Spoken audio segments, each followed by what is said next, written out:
It's not streaming, is it? No, it's recording. I'm Is Pat. that the... Do we want to leave it that way? It says stop recording. No, not that. That. What? That. But do you want to change that? I just did that. You did? Yeah. I didn't see it. Yeah, no, that's okay. Oh my God. God. Sorry, man, I don't have the background. We're still in safe mode. Take it easy. Yeah. Crash recovery mode. So, it's been a week. Yeah, it has. Yeah. Yeah, I missed you guys on Wednesday. Yeah, what were you getting up to? Fucking work. So, this week and next week and the next week after that. We're just peppered with random meetings. Oh, I see. This is really low. What, the volume? Yeah. Hang on just a sec. Entertain the audience, Jeff. Well, it's good to see you guys. It has, William and I took the week off. We hung out a little bit, but we didn't formally record. Partially because I hadn't set up a new computer and still haven't yet. Did we ever figure out what happened to the old one? All I know is that it doesn't turn on. That's so that's as far as that mystery goes. I'm just planning on moving some of his guts over from one to the other, but I just have not done it No yet. disassemble, huh? I have not. I have not. Okay. No, you were saying that you got caught up in some work stuff, yeah? Yeah, it's just the beginning of the semester. It's always lousy with meetings. So, yep. Look, another one late tomorrow night. Yay. So, it'll clear up. Just takes a couple weeks. No, in the that's beginning, cool. where everybody's all crazy. So, Oh, what are you guys meeting about? just, hey, welcome back. Yeah, these are the new things. Yay. All right. If you've been to one, you've been to all of them, man. So, yeah. Hey, you're the one electing to attend, so They pay me very well. Okay. So I do it because it's my job and I get paid to do it. So I'm good. Nope, that's fine. I don't mind. I don't have this clean cut between work and not work in my life. My email is 24/7. So. What do you mean? If someone emails me and I see it, I email them back probably within about 10 No, to 15 minutes. I don't mean that. But Yeah. when you say that there's this clean cut, I don't have that in my life. Some people do. I do not. So. right? But what do you mean by that? I know you're saying that you don't have it, but what does that mean? Well, some people, if it's 5 o'clock and you don't pay me past 5 o'clock, I don't do any work past 5 o'clock, right? Sure. Yeah. Well, I'm asking you. Yeah, no, I'm salary, so I don't have that. So, the check shows up at the end of the month regardless of how much work I do. Right. Right? Okay. Mm-hmm. And so when they ask me to do more, it's not like I'm like, oh, no, you got to pay me more. Because, like, next month there will be less. So, and they won't say, like, hey, Pat, give us some of your money back. Oh, no, that's fine. That's fine. Like I said, I just... I wanted to stipulate on that because there was a, I don't want to say an accusation in your voice, but there was something, no accusation there. But there was something that just kind of, I don't know. Well, you made it seem like these meetings are optional, and they're not. So, just because they're outside of normal working hours, they are not optional. They go until they're over. But these are at night, though. Yeah, it ran late. So. But this is what I'm saying. Like, if you have people over there where it's like, hey, I appreciate it and all, but it's, 7 o'clock, I got to go put the kids to bed or something like that. Yeah, I'm an integral part of that meeting, okay? If it runs late and if I leave, the meeting ends. No, I mean you. I'm not talking about other people. I'm talking about Like, I understand your role in this. Sure. As a matter of fact, it sounds like you're a facilitating part of this. No, but I need to be there. So, all right, right. But, yeah. I mean, if you're doing something like that late, would you, like, bother or like, if one of your... Did everybody have to attend? Everybody who's part of that committee, yeah. Oh, okay. Well, this is a committee then. All right. Yeah. So it wasn't everybody, an entire This was staff. not an all-hands meeting. Okay, No. okay. So you could understand if there's an all-hands meeting and they said this is like 7 o'clock. Like, There's like 1,000 people working where there's no such thing That's as what an I'm saying. all-hands meeting. yeah, there are. Like, I've never been to one. at the beginning of the year, where they tell everybody to come in and they're No, like, that's it's by department, and then sometimes it's by school, and then it's kind of like it's different than it used to be when I was teaching high school, where you have yeah, those were all hands, man. yeah, I know, but that's where the 200 of you gather in the auditorium for a day, for the morning, and then you break away and you do your department meetings and stuff. At my school, that takes place over the course of a week before things start, and that's not mandatory, man. So they're kind of like, hey, if you can't make it, you can't make it, but be here if you can, And so they don't police it, and so people are pretty good about it. They go. So. Well, no, I get it. It's training camp, and it kind of is training camp, but it's been after a long summer. Everybody wants to see each other again. They want to know what's new, what's going on, stuff like that. So yeah. Because it's a different world, man. I mean, over the course of the week, I'd be lucky if I see 5 of my fucking colleagues. Yeah. So, yeah. Bro, it's even less for me. It's like passing ships in the night, kind of thing. So... No, as a matter of fact, it's far less for me. I mean, we've changed it. Thankfully, we finally moved away from Slack, but it's... It was funny you were talking about that the other day, because I got a notice from Slack the other day and saying that I haven't been active on it in 4 years, so they can delete my shit. And I was like, good. Do it. Yeah, do it. Yeah, don't threaten me with a good time. Yeah. I'm already sold, boy. I don't even remember what it is that we switched to. It's aside from having slightly larger fonts, it's similar. I don't want to say it's better, but I mean it's there. I don't remember what it's called, but it does. So instead of you can do stuff. There is a chat in the same way that Slack used to, and thank God it's like that, because if you leave the notifications on, you are constantly hearing that little noise. Yeah. Every time somebody mini fart. Yeah. Every time somebody types something, but thankfully that's quiet, and there is it's more like a board if you need to post stuff to it. So it's not live with fucking gay dudes just gabbing about their stupid bullshit all day long.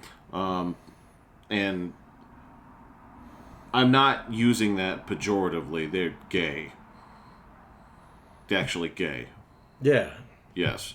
Extremely chatty, and it's fucking I don't know how you just type drama.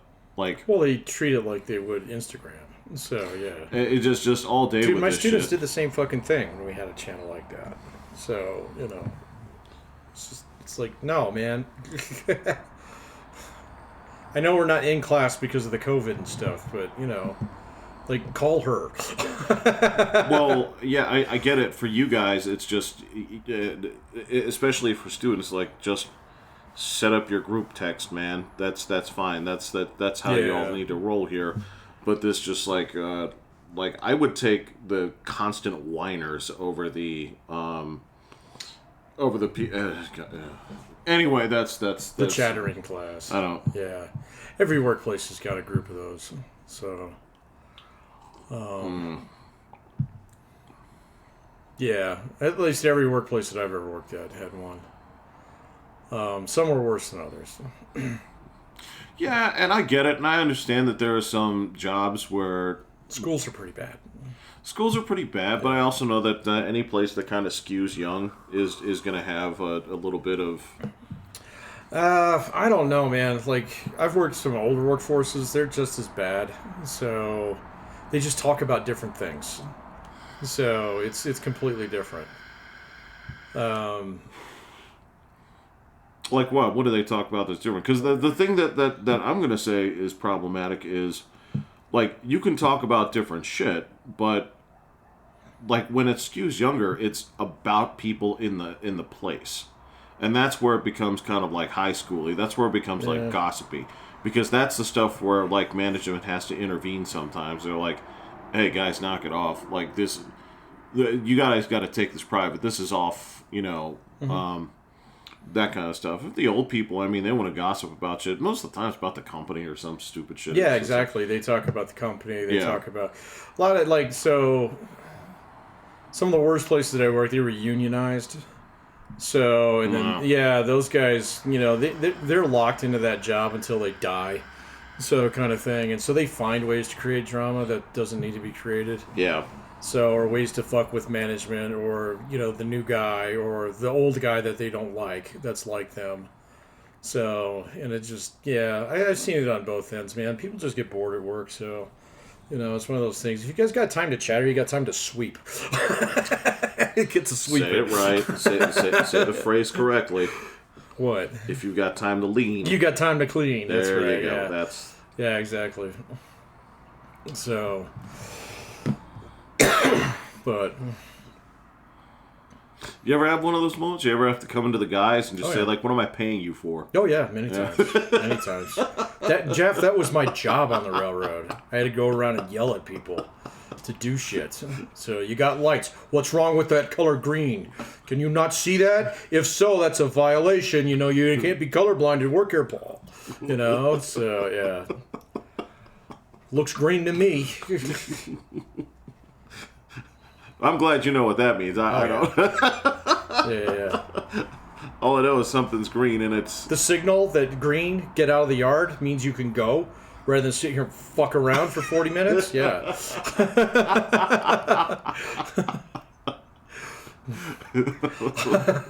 You got lights, brother. Use them.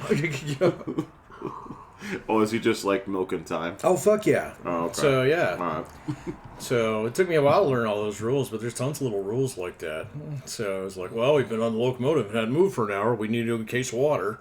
It's like, no, you fucking don't. Get moving. So, I know what you guys are doing, man. You're going to try and time out so you run out of water, like, 5 miles before the cut line where you're going to be spending the night in the next downline station, so we have to come pick your ass up and take you back to your own fucking bed. I know exactly what you're doing. Because you made me do it last time, asshole. Yeah. Right, yeah. right. So, you got lights, get rolling. So, otherwise I'm going to get in my truck and get the pad. So, the pad? Yes, the pad where I write you up. So, Okay, all right. Yeah. Press hard, 3 copies, motherfucker. So, I don't like doing that anymore, man. I'm so glad. Like, every semester, I get to fire all my students. It's fucking great. So, at the end of the semester. Yeah, sure. Yeah, I just get new ones. So, if someone's a big problem, it's like, I got to deal with you for 4 months, if that. So, and push comes to shove, I have much sharper knives with which to stab people now than I have ever had. Well, that's fantastic. As a manager. So...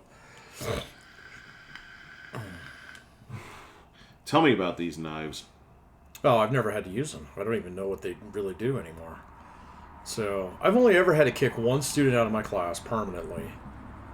I don't remember you telling me about this, but I can't remember. Yeah, he was kind of a problem. He would challenge me on every little thing that I was saying, disrupt the class, hit on the girls. So, he was just one of those guys.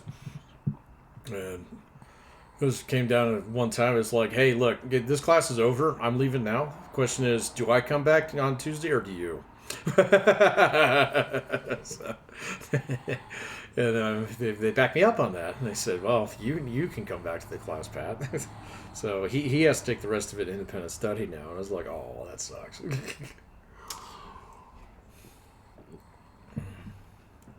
Hey, dude. One time. Had to be done. Yeah. Yeah, and that was at the community college of all places. So I thought I could swear I thought there was some other person that you had to kick because like they were on drugs or something like that. But that's Oh, that was a long time ago. Yeah, yeah. That guy threatened to throw me through a window. Jesus Christ, Dude, he was one of these Iraq guys who came back all fucked up. Yeah. So we actually cut him a considerable amount of disciplinary slack, but yeah, he was just an angry dude, and he was definitely on drugs. So yeah. On the railroad, I got to fire people all the time for drugs. It was the only thing we could get them all. That, except for the one guy who was cheating the company out of tens of thousands of dollars. So how was he doing that? he was claiming that he was injured when he was down at the gym. Oh, okay. Yeah. Well, that's all So, right. yeah. All right. We actually hired a private investigator to follow his ass around. Did you get to see the pictures and everything? Oh, we showed him the like, pictures okay, and hearing. Yeah. Yeah, he said, I want a hearing. We were like, we'd love to do that. So come on down, buddy. So it's Saturday at the VFW. We're going to do your little hearing. And we showed him the pictures. And we said, you can resign, so, or we can sue you for the money that you stole from us.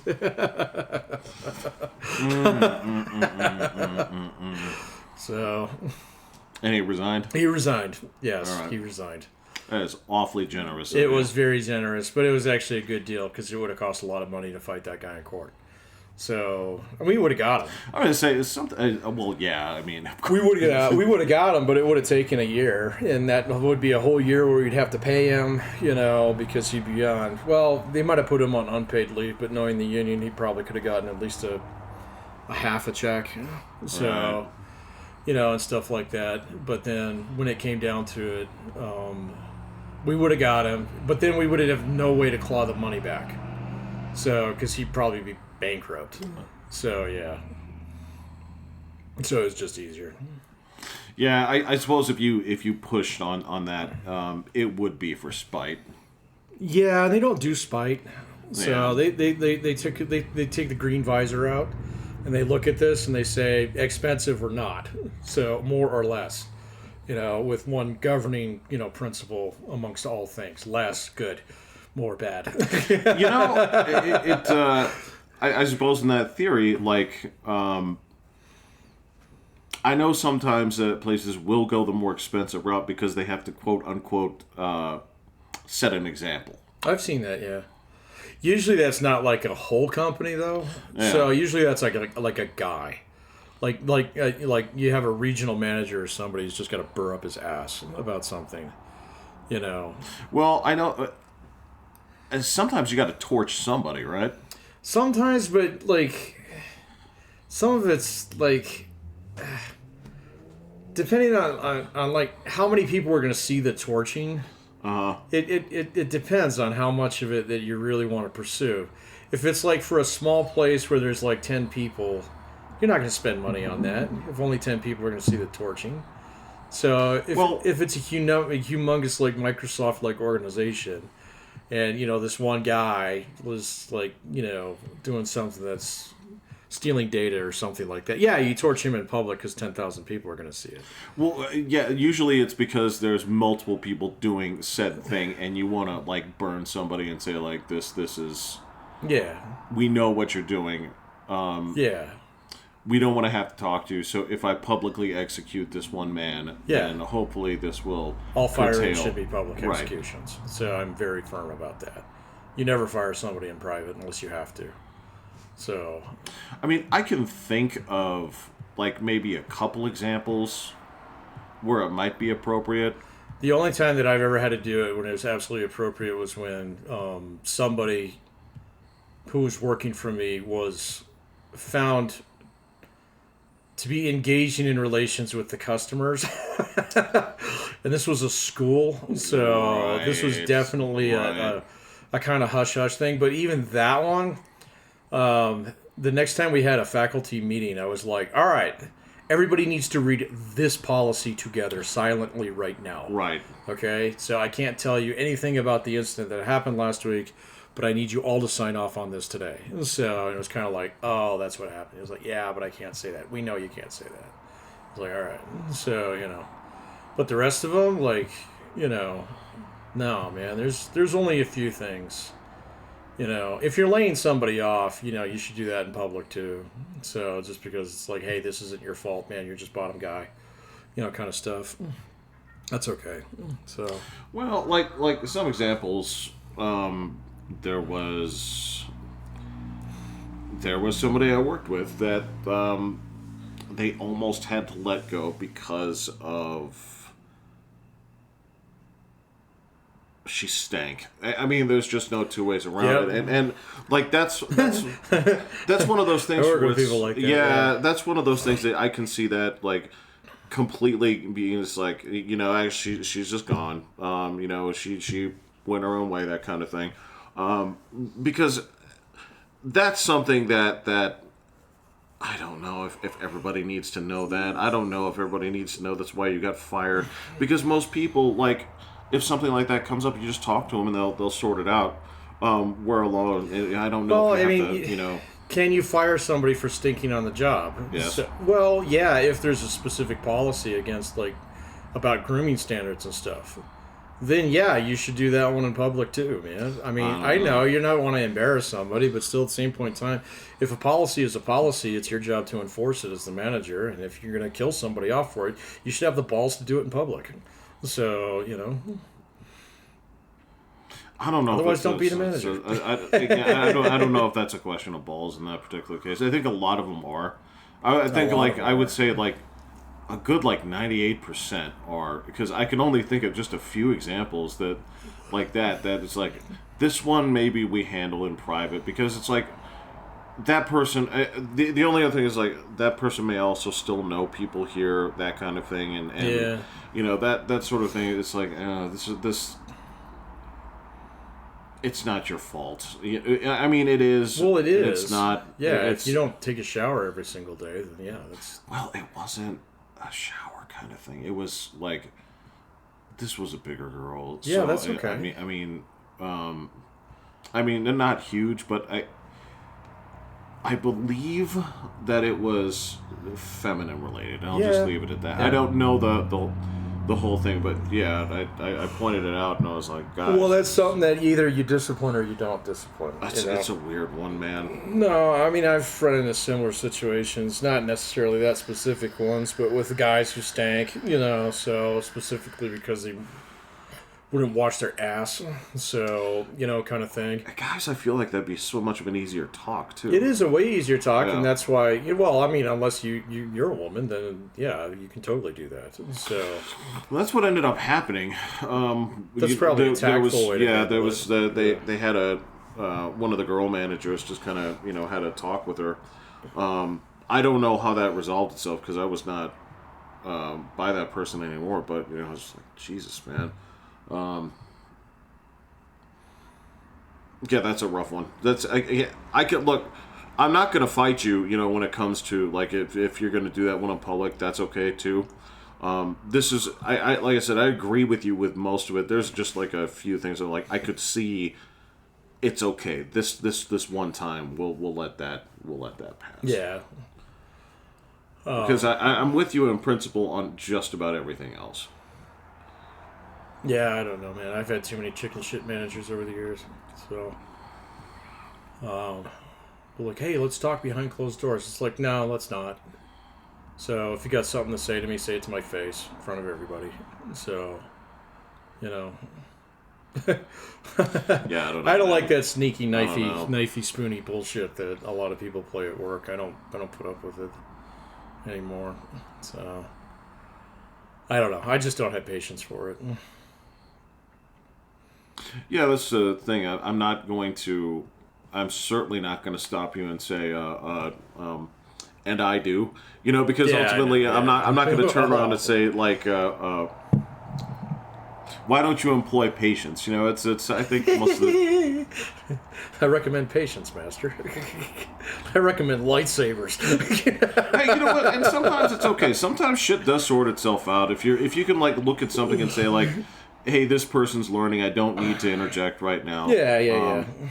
Or whatever. But I I don't know, man. Like, and I tell my students this all the time. Like, when you're managing folks, you got to pick your like 3 battles that you're going to fight every single time. There you go. Yeah. And then everything else, just don't fight it. So it's like sorry, it's not a big enough deal for me to care about.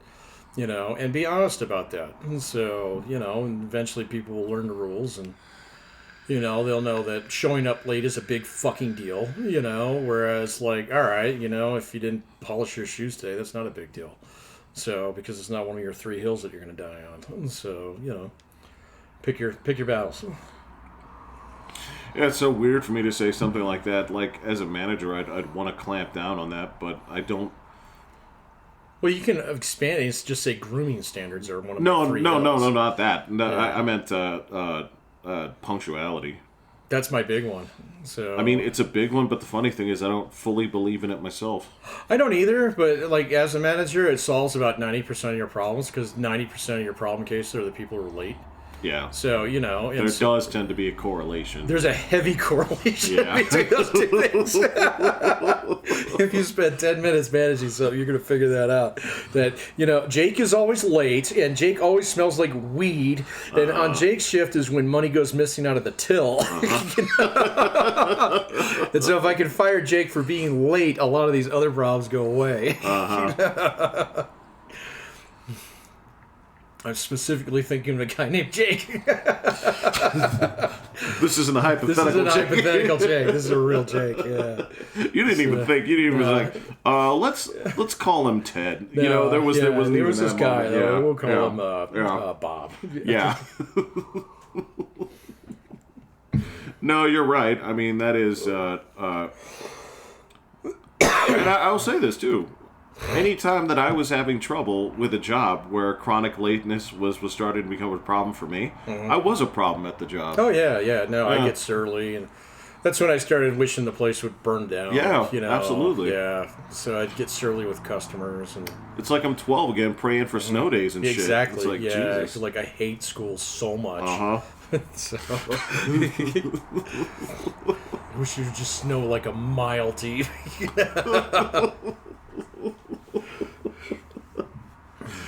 Yeah, I'm with you, man. I mean, I guess that's why I can recognize it. Mm-hmm. Yeah. Well, I mean, I always knew when I was getting salty on a job, and I was like, I need to leave this job, man. It's bad for me now. So, yeah. I haven't done that in a while, but the last time I did it, I was very conscious of what I was doing. I was like, oh, I'm feeling a little bit of the arsonist in me again. Yeah. And it was like, it's not bad yet, but I know where it will be in 6 months if I don't change something. And so that was the best time to actually make a change because I kind of like knew. Well, it's sort of a realization. I mean, it's unconscious at first, at least to me. Mm-hmm. But there comes a point where you realize that there's something that you know down the road is basically an unclearable obstacle to where it's like, yeah, me and this will never agree. No, yeah. No. And it's I've tried to look for ways around this or whatever that case may be, but it's like I don't see a way through this, and I'm just not the type. I don't know. I'm not the type to just kind of hang out and have like one of those like bed sores. Right? I'm just gonna. Are you okay with this? Are you okay? Yeah. It's like it's my back. You're gonna have to be. You're gonna have to. I'm like, I have to live with this. So I've got parasites, man. That's exactly it. Yeah. I can't just say like, oh, this will get better, better. or I'll just I'll get used to it. It's like, no, man, I won't. This is. The only time that's happened to me, and that's happened to me a couple times, but it's just when there's like a fundamental aspect of the job that I just cannot. I just cannot mesh with. It's not something I'm willing to do, and it's always been one of those things like that. It's never been people. I've waited a lot of people over my career who are just assholes and or just bad in one way or another. You don't like working with them, something like that. I can find a way. They're trouble. They're always in trouble. They get you in trouble. Dishonest or shystery or shady. Always sizing you up to put a knife in your back. Something like that, or they're just dangerous, you know. So like, they would, stab you to get a $5 raise or something. Mm-hmm. Or you can tell that they're eyeing some position, so they're looking to torch people on shit. Like oh, they're trying to narc their way to the top. Yeah, I know what you're talking about. I've seen that too. So yeah. I haven't seen that in a while, but there was a guy when I worked at Frontier. Everybody was kind of like, watch out for that guy. Yeah. So and every time when I got a supervisor job there, he was after me hard because he wanted that job. Yeah. So and I remember asking my boss, who got fired not too long after I got that job. I was like, why didn't you give this job to Jim? And he said, because Jim's a fucking snake. That's it. There you go. I need to put he needs to live in grass that's short enough where I can see him. Right.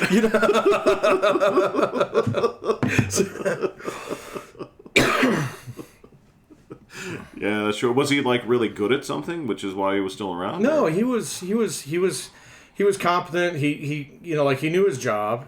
He didn't cause that much trouble amongst his coworkers. He was a bring his lunch to work every day kind of guy. He would show up 5 minutes early, and leave 10 minutes late every day. So he knew how to check all the boxes. But then he would constantly slip notes to people up the chain. It's like, Pat did this, kind of thing. Yeah. Well, the worst thing is when people crouch it as I had a question for you guys. It's like, well, I saw somebody doing it this way. I don't know if that's the right way to do things, so I figured I'd ask you guys. I was reading a policy manual the other day, and I noticed that it says to do this, but we do this instead. Yeah, I know. Yeah. I was like, put that fucker away. Get to the point, man. Get to the point, yeah. Skip the fucking preamble, dude. It's not... It's like, I'm sorry, your fangs are showing through your smile, bro. Exactly, yeah. And that's the thing I'm not going to milk the venom out of you every day just to make this place a safe place to work. Right, yeah, exactly. Just hang your mouth over the edge of a cup here and... Yeah. Or basically, the other thing is, because the only other thing you can do with those people is basically consign them to a corner where you say all right, we're going to have to limit your reach. Yeah, either that or with Jim in particular, when I was his boss, it was just like, well, bring it to me. So, and so I would take all the knives. So, and I'd be like, I can take every last knife you throw at me because everybody knows who you are. Okay, the last thing that I want you to do is start throwing knives at some of the other people around here. So just bring it to me. And so I would give him reasons to actually run around me and go to my boss and bitch about me. And I was like, fine. So, because I'd ignore him. A lot of shit. He'd get pissed off and then he'd go tell my boss about it. And I'd be like, oh, has Jim talked to you lately? I bet you that did make him mad, didn't it? No problem, boss. We'll work on it.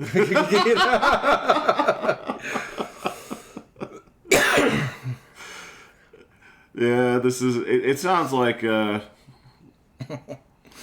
It's weird. It's I can tell you're done with it. It's funny because you have this sort of thing where it's like 1 to 5. It's like you have one great memory and then 5 more just fucking headaches where it's just like, oh god, I hated dealing with this or yeah. Yeah. Hey, that's probably pretty accurate. Maybe 1 to 4. 1 to 4 seems closer, yeah. Because there were some things, you genuinely loved about some of those jobs. Oh, yeah. That's super cool. Dude, I think every job that I've ever had, I count them up, I've had 16. So, in every job that I've ever had, there was something I liked about it. So, not just a paycheck, kind of thing. I've never had a job that I just hated from top to bottom. So, I've had some that were close. Yeah. No, I can understand that. Working at the bank was pretty bad. And maybe that just wasn't a good fit for you. It was not a good fit for me. Yeah, no, it was... Especially not at the time. Definitely not at the time. So I was in between, regular jobs because I was on layoff. Yeah. And so as soon as I could get my regular, preferred work back, I was gone. But the place was just, that whole branch, that division that I was in was just catty as hell. Yeah. So they were mean to each other too, man. That's what Mike always said, man. They were mean. So yeah, So that one, and then I don't know. I think that's about it. I really hated substitute teaching for the first year. Really hated it. Yeah, fair enough. I totally understand that. Dude, I tried to make myself like it, and the only time that I actually got to the point where I started liking it a little bit was when I had the same class for a couple of weeks. Yeah. Which is exactly where I started. Yeah, I know, man. So that's the right way to do it. Well, there's no way for me to like plan that and say, like, if I were trying to give somebody advice, do it this way. It's like, well, it's sort of like a millionaire's answer, where it's kind of like, well, how do I do things just like you? It's like, well, why Standard Oil in 1901? Right. Right. Find where there's a gap in the marketplace. Think about where there's a need that doesn't exist yet, but you can make it to exist. Right, yeah. Thanks. Yeah, right. Yeah, thanks, Mr. Buffett. Yeah. That's a great point. That's a great point. This world does need alternative energy, and I'm just the guy to do it. Yeah, I totally understand. So I went down a rabbit hole on alternative energy the other day. Yeah? Yeah. A lot of it's garbage, man. So a lot of it is garbage. Some of it is not. So, but a lot of it is. Yeah. Like, there's a lot of it where that's changing a little bit. I've been seeing some of the technological changes in wind farming, but that is, like, particularly bad. I saw some of that was pretty... Have you seen the ones that look like seashells? Yes. That's amazing, dude. See, that is evidently, like, considerably better for the environment and way more efficient. Yeah. But I knew a guy that he was a mud guy. Well, actually, he was the geologist. He was the geologist over there when I was in North Dakota. Interesting guy. But that used to be his job. He used to work on wind farms. Yeah. Right? And when he'd tell me about, like, the ecological impact... Oh, yeah. It was like, this shit is bad. It's like, this undoes any potential gain 100 times over. I'm like, oh, shit, okay. Well, it depends on where you put them, too. So... Well, it wasn't where they were putting them. It had to do with the manufacturing process and what they're made out of fiberglass, man. And when they replace the blades, they're basically, you have to shred them, and you basically have powdered asbestos. That, to my understanding, doesn't degrade very well. No, actually, what they do with it, and I was watching this, is they actually turn it into concrete. So, and it was like, okay, but it's not it's a very expensive process. It's not energy neutral. It's not energy like neutral. That. No, everything about it consumes more energy than it brings in for the most part. No, but I did see the one of the seashell ones, which were pretty fucking amazing because you can stack them. So it was pretty impressive. So, and they don't suck in burns like jet engines. They don't, and they don't have the same sort of the wind speed to get them going is significantly less. Yeah. Which is awesome. They have home versions. Oh, that'd be neat. Yeah, they said that one of those things can actually it's close, but it can power your house for a year. Oh, really? Yeah. Well, wait a minute. Like power your house for a year? It's close to basically equal. Oh, okay. So you could basically keep your lights on for a year. Right. Okay, now I understand what you're saying. Right. Yeah. Right. But that goes into saying, like, there will be times when it's more. That's where I'm not saying, like, it's not like being on the pedal bike where it's like, well, if I want lights, I got to get on this bicycle. Yeah, I'm gonna charge my phone, man. Time to get 15 miles in. No, well, because that's the thing is, like, it connects to the grid and stuff like that. Will knows all about it. He's since he's a solar guy. Oh, that's right. Yeah. He does have the solar. Yeah.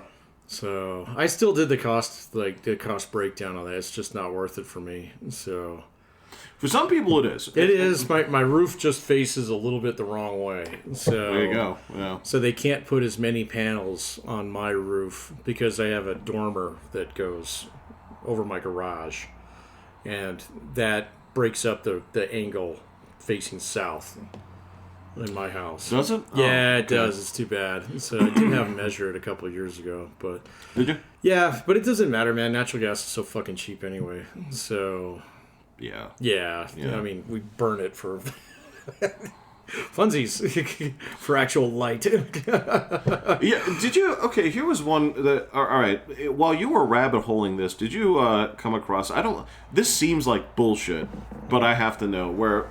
Theoretically, it's light on demand. Did you see this shit? Light on demand? Yeah, so in theory, and I cannot picture this because the whole practice on this is basically that there are satellites in orbit and they're basically mirrors, right? Oh.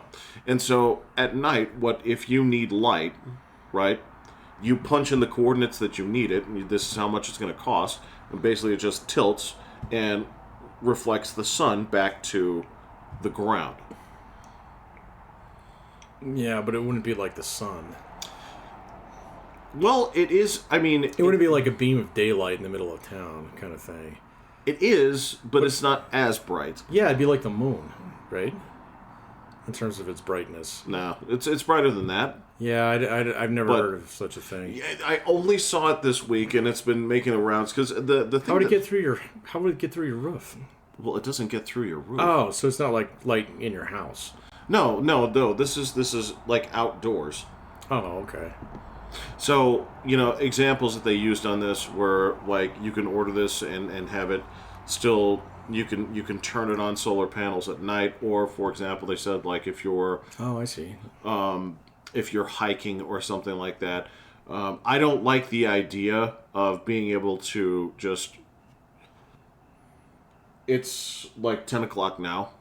Yeah. I don't like the idea of just being able to turn it on in this neighborhood, in this area. And yeah, I don't know, man. I mean, the thing that I'm just thinking about the engineering behind that. In order for it to maintain it'd have to be a geostationary satellite. Those are pretty far. Well, this was the thing. This company was. So were they looking for Bitcoin investments? They weren't. And this was the thing that got to me was this was supposedly doable because they had so many satellites in orbit. But it was like, how could you put up that many satellites before turning profit number one? Who the fuck would invest in this and say like, yeah, we're going to invest in like 60 satellites before we, turn. That's ridiculously expensive. So yeah, I don't know, man. I mean. Unless they put those like mirrors on Starlink or something, I don't know. So that's I don't know. I mean, I can say like the science does check out. I get that, and yeah, you can go ahead and use that refraction and send it on down. But I mean, it seems like a really expensive solution to something that you can fix with a diesel generator. So because if you need light to like fix a bridge, you just get one of those stands, with the 4 lamps on them and fire it up. Seems to make sense to me. Yeah, or I mean, like a baseball game. They get stadium lights. I mean, what's the problem? See, that's a good question. Yeah. And I mean, I can also see like on the flip side, I can also see like, hey, go ahead and light up a night game. That makes sense to me too. It's a lot of infrastructure to like light up an Astros game. Yeah. Well, I mean, they're in a dome anyway. Yeah, well, that's, never mind.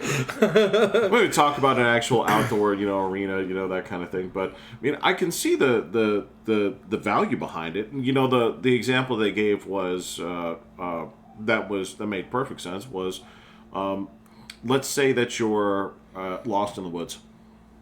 Okay. Right, and you have a rough approximation of where you are. Okay, all right. I see a use case for this. Like, okay, that's one. Yeah, but who's going to pay for that? I mean, like... Theoretically, you. Right, but if you get rescued by the Forest Service, they don't charge you. So, They do on rare occasions. If you're fucking with them. Yeah, exactly. Yeah. Then, they charge the fuck out of you. But, if it's, like, legit, it was like, oh, my God, thank God, I was starving to death. They're like, yeah, we're good. Yeah. So, yeah. But, I mean, if you're in a certain area and it's at night, because this was the example that they used. This was a guy that called in. like if you're lost in the woods and you either know where you are, which is kind of tough, or you know where something is around you, where you can say like, hey, can you put a light on, I don't know, you punch in the coordinates on your phone, right? Yeah. So wherever, like, the closest thing that you know where it was and you can see on a map or whatever. How big of an area does the light up? It was bigger than it was like the size of like the Costco parking lot. Okay. Yeah, so if you're looking for someone in the woods at night, that you got to be pretty specific about where. Well, either that, or you're they basically can see it. They can see the light. or yeah, you put it on something that you know where it is, and then you're like, okay, I can go. Yeah, that go direction. to the light, Timmy. Exactly. And to that point, I'm like, that's actually genius. That's actually a great. That's actually a great tool at night. It'd be actually kind of cooler, you know. Yeah, no, that one did not come up in my search. So it wasn't really a search; it was just a YouTube rabbit hole. Sure. So yeah, that once it got started, it was going, it was playing kind of in the background. So, but I did know about the wind farms being. Well, they said there's an exception, and that's in like West Texas. In West Texas, they're like really, really good. So. Just because of like how the wind works, and there's no birds that migrate through there or something like that. Right. I don't know what it was. So there was something about it. But it was like breakdown state by state and then country by country, and like all these European countries that put up wind farms basically get shit from them. Yeah. So, same thing, like, so they put up solar farms in Germany. So, yeah. It's like, you guys didn't think about this, did you? Well, you know what? I did look into the thing that you were talking to me about just this week, about Wyoming. And when you were talking about how they're rapidly building this. Oh, yeah, out west, yeah. Yeah, and... weird. Well, and that was the thing. I didn't know. They're expected to be number one, they're the number one energy supply. Well, not exporter per use. So they generate 15 times more energy than they produce. They do that now. So they're number one dat ratio wise. That's where all the coal in the United States comes from. You know, and that's the other thing was. Yeah, you're right, because they closed down like the Virginia. Wait, there's a few that you can find in Appalachia, but almost all the coal is from. And coal, like when I was actually working for the railroad, coal was probably about 3 times bigger than it is now. Yeah. So they've just been getting rid of it, and I mean, fine, good riddance. Because like Wyoming, like first of all, the coal mines, like I mean. I've been there, man. Yeah. They're kind of like, oh. They're sort of like we still do this. We still do this, yeah. So, but anyway. Well, the thing they were talking about was wind farms out there, because they're like, this is, and they're expected to be like top 5. Yeah. Within, I think it was like 6 years or something like that. If not sooner, because they're going to put that. Because they got like a wind gap, they were calling it. It's out by Green River, out in that area. So where it's just highly I've been there, you've been there now. So the wind is goes. and it's just nobody lives there, and it's just depressing. And so like go ahead and put all these little, freaking windmills up there and do what you're going to do with it. I don't know exactly what they're going to do with it though, because transmission is still part of the problem. So I mean. I don't know. My father-in-law laid all that out to me at one point in time. He was like, "No, you got to understand. There's not like somebody who regulates the grid, So the grid isn't like this matrix-like thing. So it's like, can you let the power flow from where it's generating? So it depends upon like this guy saying no, this guy saying no, this guy saying yes, kind of thing. We'll take the load. We can't take the load, kind of thing." And so, like, I don't know, man. They could build, like, direct lines down to California or something. I have no idea. Well, that's exactly what they're doing. Oh, okay. Yeah. So so the whole purpose of this is to... Unfuck California. Sell it to other states. Well, to go back to that, you have to find an unseen need, in the marketplace thing. Look, fact of the matter is that we're basically, I mean, we're a continent to ourselves at this point where it's like, all right, so just be clear about this and say like, all right, what do you need? What do you want? What do you have? Right? And so things need to, if we can make way more of it here, then it goes from here to there. I mean, I guess the problems, of course, in California, like you well know, is water. Yeah. They need power and water. I don't know, like, if their water is as bad as it was before. Because like, I still get the geos, so, and they were actually showing comparison pictures of, what is the big one, Lake Mead? Yeah. And so it used to look like a bathtub, with all these rings on it. So, because it lost so much water. Yeah.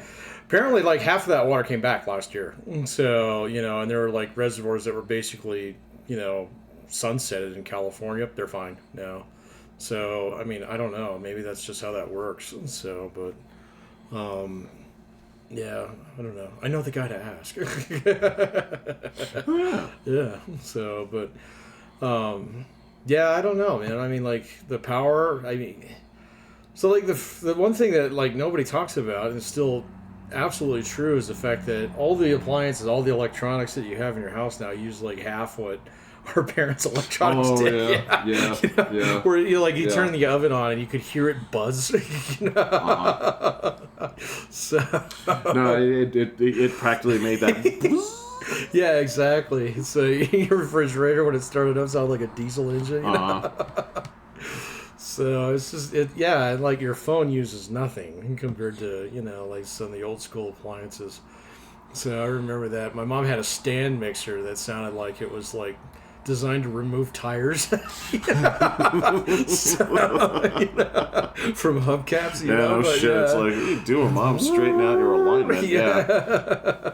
No, you're right. And on top of that, we've all mostly swapped to the more efficient light bulbs and stuff like that.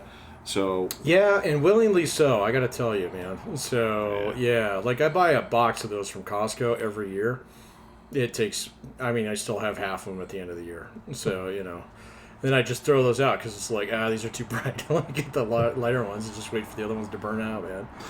So I still have a couple of those curly Q ones. So yeah. So and eventually they'll burn out and just replace them with the LEDs now. It's like great. So I mean, I've been running my AC for the last couple of weeks, and my electric bill has not gone up that much, man. So it's kind of nice.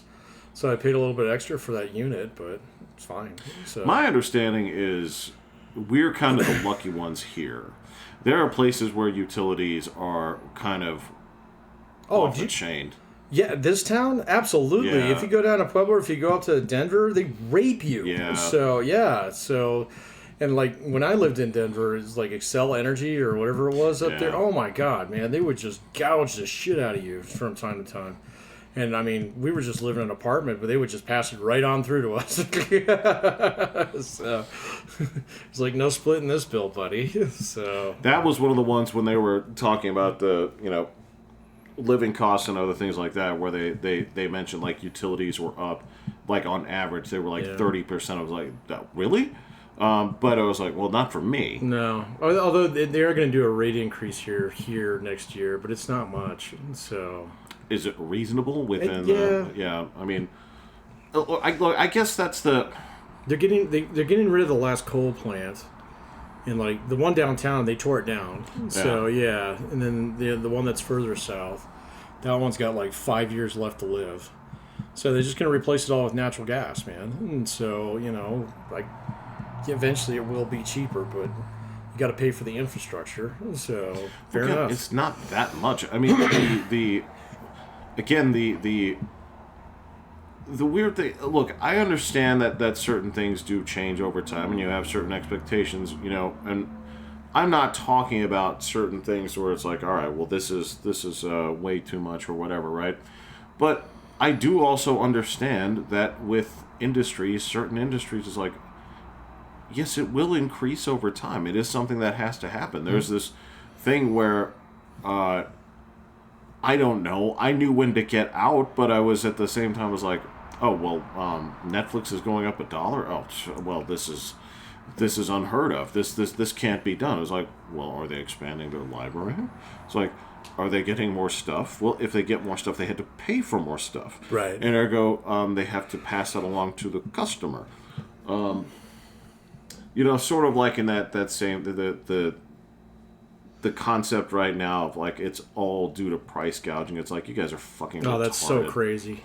Like you guys are the biggest fucking idiots. It's like it's so disprovable. Right? It's easily disprovable. Yeah, and I mean, like, I've seen so many people over the last week confuse the difference between, like, profit and margins and revenue. So it's like, oh, look at their revenues are way up. I was like, yeah, but their profit margin is the same. Well, no, it's like, $8 million more. I was like, percent, dumbass, percent, So you got to get the ratio down. Okay, yeah, so. this. So what you're going to see here is you're going to see 3 lines on this graph. Okay, one's going to go up and down. That's fine. Yeah. Okay, that happens from quarter to quarter, right? Then there's going to be rich people feelings graph. Yeah. Then you're going to see another line. Okay, and that's going to be how much they spend. Yep. Right? And then what you're going to see there is a line there at the bottom that typically doesn't move all that much. They try to keep that pretty steady. And the fucking, like, I remember just earlier this week, it was something that, like Elizabeth Warren said. She's like, groceries... Her speech was awful. She was like, Her speech was so bad this week. Okay, we can get... But the thing, when she was on a news program and she was talking about price gouging, she's like, grocery stores have been, like, gouging people. Like, no, they haven't. No. I'm like... They haven't. And you can go right there. You can basically go on your computer, go ahead and pull up their record and say, like, actually, their margin has gone down. Yeah, it's become a tougher business. You're seeing them consolidate because of it. Like, their prices have gone up 20%, but their margin has not increased. It's gone down. That's not gouging. No. And any attempts to fix it with what you're saying will make things considerably Infinitely, worse. it means there will be less meat on the shelves, is what it means. You are fucking stupid. Yeah, they're crazy, man. So... yeah, I was looking into that, so like it's a difficult problem to solve. Especially when it comes to the tools that you have to solve it with. Exactly. So they're going to try and lower rates, which is actually moving in the wrong direction in order to solve inflation. I was going to ask you about that. Yeah. So, but they kind of, like, I don't know really what the Fed's doing on this one. And I mean, I actually have quite a bit of faith in the Fed. Because it's staffed with nerds. So, yeah, it really is. So, staffed with nerds. It is totally staffed with nerds. So, who kind of like being, strike collars and ball collars more than involved in anything. Their data sets that they pump out every year are fantastic. So, I just appreciate them from that standpoint more so than anything else. But anyway... so, but, like, there are signs that there are parts of the economy that are ossifying a little bit. And so the argument that the Fed's trying to make is that's due to lack of liquidity in certain markets. And so reducing rates would actually fix that. All right, makes it easier to borrow money, so you get the wheels turning again a little bit more. Right? Okay. But that is the opposite of that is an inflationary policy. You have more money because people can borrow it more easily, but it's more money chasing fewer goods. That's the very definition of inflation. And so I don't know what they're really thinking here. So we'll see. They were signaling last time they met 2 months ago that they were thinking about a rate increase or decrease. So, but I mean, a lot of it is just the mortgage market. There's people out there screaming bloody murder. So, and it's like, it's like fucking, okay, sorry, man, you don't get a 5-bedroom house in the neighborhood of your choice. So go make more money or move. I don't know what to tell you in that case. Because, like, regardless of what you do, you got to screw somebody. It's either buyers or sellers. So who are you going to screw at this point in time? I mean, they're going to try and go after, like, landlords. They're an easy target. Huh? They're an easy target. They're an easy target, but, like, it's also, that's just, like, that's how most people get a house, in certain communities. Yeah. And I mean, it's like rare in some communities for people to actually own. You know, and so okay, go find a bedroom community there you can own. So I don't get it. So Well, it is. I mean, I saw this whiny ass article from Business Insider yesterday, about this guy living with 21 roommates in Brooklyn. So, and then I go through and I'm like, 21 roommates is like, this has got to be totally a got you argument. Because if you check it out, it's like 21 dudes who are living this fraternity type life, in this really posh pad, and so he pays $2,100 a month. And it's like, you guys are, like you're trying to tell me that they're packed in here like sardines. No, what you're trying to, when you say 21 people living here, what you're trying to do is you're trying to sell me the image of that apartment, and I can tell you what that apartment is. The one where if you want to sit at the breakfast table, you have to put the bed up in the wall. Oh, right. Yeah, you got a Murphy bed. Yeah, this is the shit that you're trying to sell me and say 21 people live here, but that's a lie. Yeah, but like if you go to New York and they're like traditional tenement blocks in there, that's how they were. So until they had tenement reform, and so you're trying to tell me that we're going back to 1880s, type New York. It's just not fucking true, man. I mean, I can see a really fancy fucking coffee maker on this guy's freaking counter here. I was like, well, that makes better espresso than my machine does. Right. So, right. And it's just like, okay, you like. I don't know, man. That's a dark rabbit hole to go down. It's a dark rabbit hole, and look, there's a shitload of entitlement out there that's starting to piss me off. Really starting to piss me off. So. All right. Okay. Now hold on. All right. So you're touching on. All right. Number one, let's get this out of the way. That presentation that you're seeing right there. Okay. Yes, it's just another thing. In the myriad of things this week that just confirms me, it's like mainstream media is the enemy of the people. It's like, you guys have lost the plot. You're liars, right? Yeah, but... You guys have been, like... I don't think they're the primary problem. The ball-sucking from this terrible convention just... It killed me. Yeah. The ball-sucking... I felt better about that on Friday than I did on Thursday before her speech. So, because on Friday, a lot of the media that I watched was just absolutely ripping it to pieces. Because they were like, what the fuck? There was no Beyonce. So, you guys were pumping this all week, and then you jerked the rug out, and blah, blah, blah, blah, blah, blah. And so, that's like most people who were like, oh, yeah, well, maybe Taylor Swift will be there. So I'll tune into it. Then, no, you get fucking scolded by Elizabeth Warren. Wait. The special guest is the nominee. It's special guest is the nominee. It was like... Fuck you. It's like showing up to the Bulls game hosted by the Bulls. Yeah. Ridiculous. It's like, wait a minute, I thought we were retiring Michael Jordan jerseys tonight. No, we're just doing that. He's just not going to be here. Right. Accepting on behalf. Yeah, exactly. Scottie Pippen, boo! So, you wouldn't boo Pippen. No, but you would boo Jordan not showing up. Jordan's not showing up, yeah. So. Yeah, and when the basically, I mean, there was nothing to it. There was fucking nothing to it. But again, they fucking stroked it the whole time, and then you looked at. Fox didn't. Fox absolutely didn't.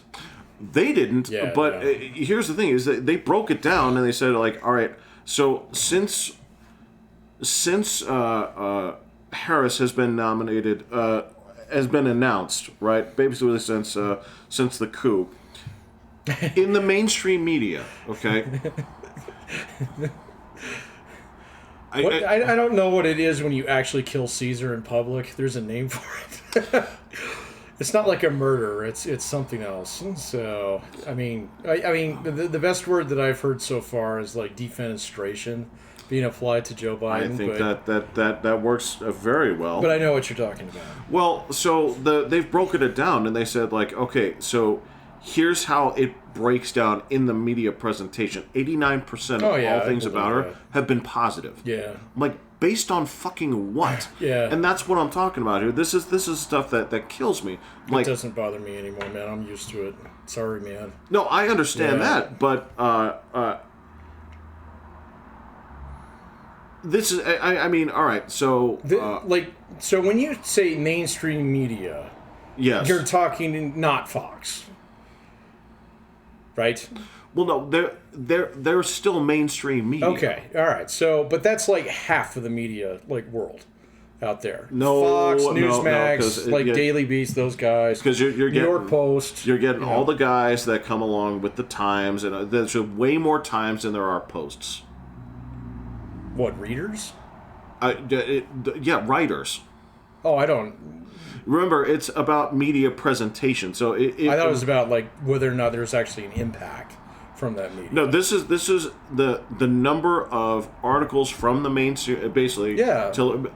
Yeah. That's because they outnumber those. There's correct. There's like 5, but that doesn't mean that they reach more people. That's my point. I understand. Okay. Look, the whole thing here is Joe Rogan reaches more people. I mean, that's the...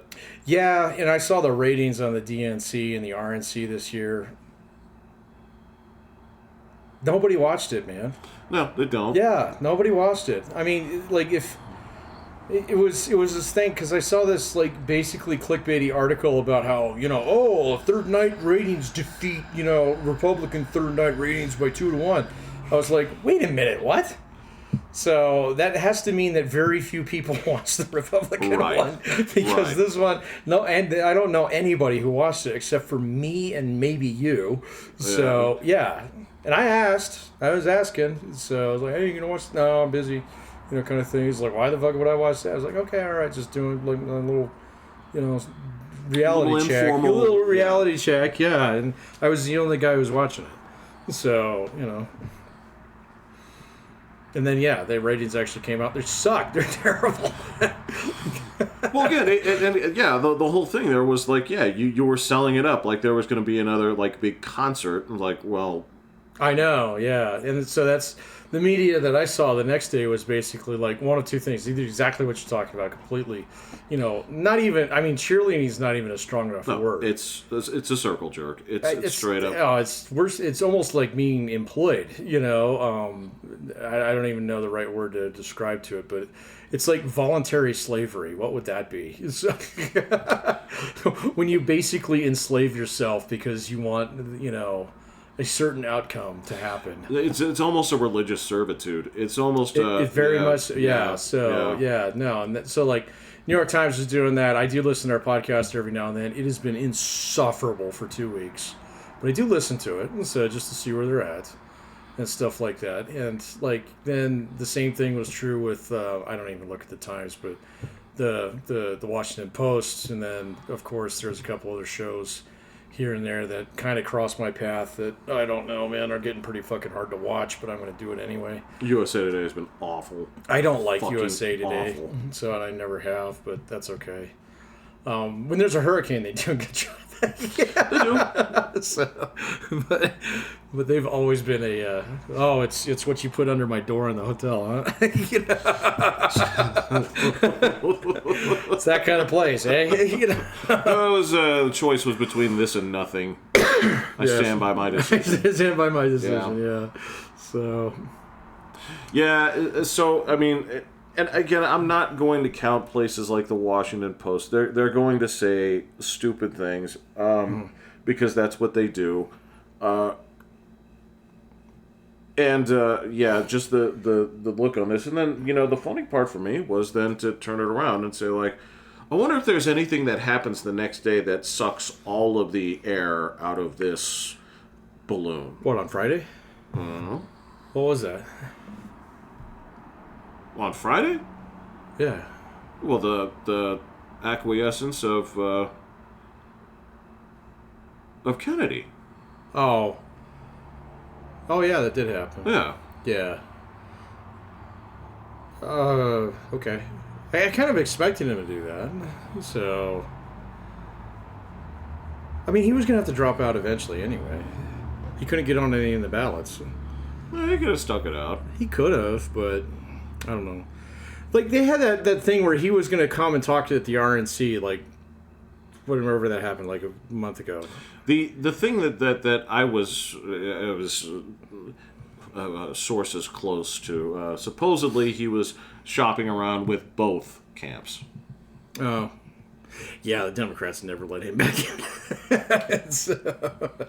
Maybe, I don't know, man, but he'd have to come hat in hand. But then, like, look at what they did to Bernie Sanders, man. Uh-huh. So, I mean, the guy's just been completely, like, I don't know, what is that? I'm having trouble with vocabulary tonight. No, I'm good with the imagery. Yeah, no, they basically took him, they squeezed him like a toothpaste tube for whatever they needed him for, and they did. You're right, yeah. Yeah. And then he had to introduce a billionaire. You can't make this shit up. Man, I know. And look, you can't have fucking Oprah and oh my God. It's like you can't have these people talking about billionaires and shit. I'm like, what are you talking about? It's like you? Yeah, I know. Like Obama's making speeches about, it was so icky, and I watched enough of it to the point in time where it was just like, oh man, I don't, like nobody who watched that. So it's like watching, if you're like a Cowboys fan, yeah, and they can do no wrong. Yes. Yeah, yes. And so Yes. you're like, well, that's a bad call, and no, that guy's great. He's just having an off year. He's like, oh, he'll be back, strong next year. Jimmy Johnson's the best thing that God ever gave to football, yada, yada, yada. And so, but I watched the media do that all week. They weren't watching the same game that I think everybody else was watching. No. Every single thing was the best move ever. Even after like a decent speech. So like I didn't think Michelle Obama's speech was that bad. I thought it was actually pretty good. Okay, I didn't like her message, but I thought it was a good speech. Okay, so but then oh my God, it's like the fucking second coming of Lincoln. I was like, what the fuck? What are you talking about? Where are you getting this from? Yeah, well, that was the thing I saw. Like, by what metric? I mean, the thing that was getting to me on this one is partly what you're talking about there, but it's almost like the columns were like pre-filled. Like it's because and they could be because they didn't. The one that got me, okay, so I think this morning, it was the USA Today, and they were talking about how, I can't remember the exact verbiage, but it was basically, like, overpowering through, like, Trump's message. I was like, you can't overpower from Trump's message. You said his name 500 times. You didn't overpower his message. Yeah. You brought him up. In fact, that's all you did. It's like, you guys talk, the numbers don't lie. It's like, you talked about this literally twice as much as the next closest thing, right?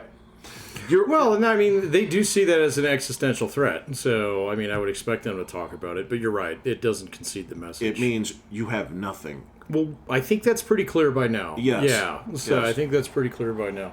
I'm waiting to see her speech was dumb. It was dumb. And it was dumb. She's gonna get fucking rung up at the I don't know if she's going to get rung up at the debate. So yeah, she is. Well, I hope you're right, but she has to talk. She has to. Yeah, but so does he. So, and that's his problem, man. So he can do that better than she can. I think he can. The question is, does he look like an asshole doing it? I don't know. So, well, you're like when we were like the Joe Biden thing, everybody was paying attention to Joe Biden because they're like, oh my God, like what's going on? Not many people, but his answers during that debate were actually pretty fucking bad on a lot of things, and so maybe he'll tighten up a little bit. I don't know. RFK's speech the other night was great. So that's been the speech of the season. I don't agree with him on a lot of things still. So I agree. But it was good, and we'll see how long he stumps around. He seems to be the kind of guy who changes his mind every fucking 2 weeks. So I don't know if he's going to be actually doing stuff next week. We'll find out. I have no idea. He did seem to have some enthusiasm for what it is. I mean, he did seem to have some spark. And look, he called out the things that I expected to call it. Here's the thing that gets to me. This is the funny thing about the way that these parties have shifted, right? Because when you look at the assemblage of this group, because it used to be funny. It used to be where you'd see this. You'd see Republicans as this like monolithic, like suited entity. It's this. They kicked all the suits out, man. Well, and so when you look at it, you say like, all right, well then, who were they going up against when they were this monolithic suited entity? And you'd look at the other side and say, oh, well, their team is a group of like plucky people like assembled together from very different backgrounds. The Rebel Alliance. Correct. And then you take a look at this and you flip this around and you say like, okay, so what's the establishment now? Oh yeah, no, and see, and I've seen a lot of people try and paint Kamala as the vibes, the outsider, the vibey outsider. The joy, yeah. The joy thing is dumb. It's like I saw the artist who did the Obama Hope poster do a joy one, and it's just bad. It's just like it's not even remotely as impactful as that one was, man. So well, especially on this whole thing where it got brought up. Like again, they brought up like change. It was like you're the guys that are in charge. They dropped that pretty quick, I imagine. So yeah, but I mean, the thing is like if she plays smart baseball, she's not going to actually confront the press that much. She'll ride the vibe as long as she can. I don't think there's any denying that there's actually a vibe. So the question is, I just don't think it's that deep. So, look, the things that I think that they wanted to sell in terms of, I think that they're doing well in terms of convincing people online that were already convinced, right? Because these ultimately were the people that they're happy in terms of they weren't going to vote for Trump anyway. Right? No. So this is the thing. There's a group of people out there, including the media, that are like, hey, this is kind of cool, right? Because when you break it down, and per, this doctrine, it's like, hey, look at the chance to get another person of color. What color you choose is up to you. But to get this person in office, and on top of that, to be the most leftist, option that was She's been trying to run a little bit more towards the center, but I just don't think that... I don't think she's going to beat Trump there. So, well, and this is the thing is, if she does, then he's got a problem. Yeah, because the whole point there is like they got their most leftist candidate in, even though it didn't pass muster with the voters, right? So from their perspective, I don't think they care. We got what we wanted, right? I don't think the voters who would vote for her care. So yeah. Oh no! But that's what I'm saying. Oh, okay. The circle jerk in there got what they wanted, so they're absolutely thrilled with the outcome. Well, they got the people that we know. Yeah. Those are the they. No, we know these three they. I'm also talking about their accomplices in the media and that kind of stuff. Oh, yeah. They're the same people that do your free campaigning for you. Yeah. Right? So we need to figure out who those people are next. Those people got what they wanted, right? But, here's the thing is anybody on the outside, I mean, I don't see it. And look, I've looked at other places, like outside of like Reddit and like subsections of like of Twitter and stuff. Nobody likes this woman. There's got to be some like oversampling going on, man. I don't know about the we're not going to have any good polls for at least another week and a half. So not till after Labor Day. So and sampling is it's remarkably difficult. And yeah, it probably does skew a little bit towards Harris just because those people are more online. And so that's where you do a lot of your polling now almost all polling is opt-in. So you have a fair enough. What do they call that? Selection effect. Right off the bat. So it's the same thing as the 1-5 ratings on. Yeah, exactly. And then but I was actually like there's a guy, I don't know his name, but he's one of Trump's campaign managers. And he sat down and did like a semi-long form interview the other day, and they were talking about what they're actually doing on the ground and stuff like that. And they said, well, what are you doing that's different than 2016? He said, well, 2016, nothing. Okay, because nobody expected Donald Trump to really win, and so he basically ran the entire thing. And then, there's a lot of grassroots support, but it was just spontaneous. It wasn't astroturfed, and it wasn't planned very well. In 2020, of course, he had the pandemic, and that really put a kibosh on a lot of things. And he said, and honestly, the campaign wasn't terribly disciplined anyway. So, so this time around, they're actually going around and like farming basically people to go out into communities and look for people who have not voted 4 times in the last 4 elections. So they're looking specifically for people who voted once or twice in the last 4 elections. They said, if you voted in the last 4 elections, I can predict with about 90% accuracy who you're going to vote for this time. Okay. And so I'm not going to spend money on you. And I was like, that's smart baseball. I wonder if the Democrats are doing that. I don't know. My understanding is they're just sweeping everyone because they have the cash to do it. That might be possible, but I mean, paid media is also like that's my whole point about mainstream media, and I was using dick quotes there for those not on TV. So I don't think it has the reach that people think it does anymore, man. Well, I really don't, and I mean, if it's going to cheerlead for that, I think everybody kind of knows that now. And so, we were talking a couple weeks ago about, well, how do you fix media? You let this happen, and then eventually something else is going to come up where people are going to turn to it as a more trusted source. I don't know what that source will be. It's not going to be NBC, that's for sure.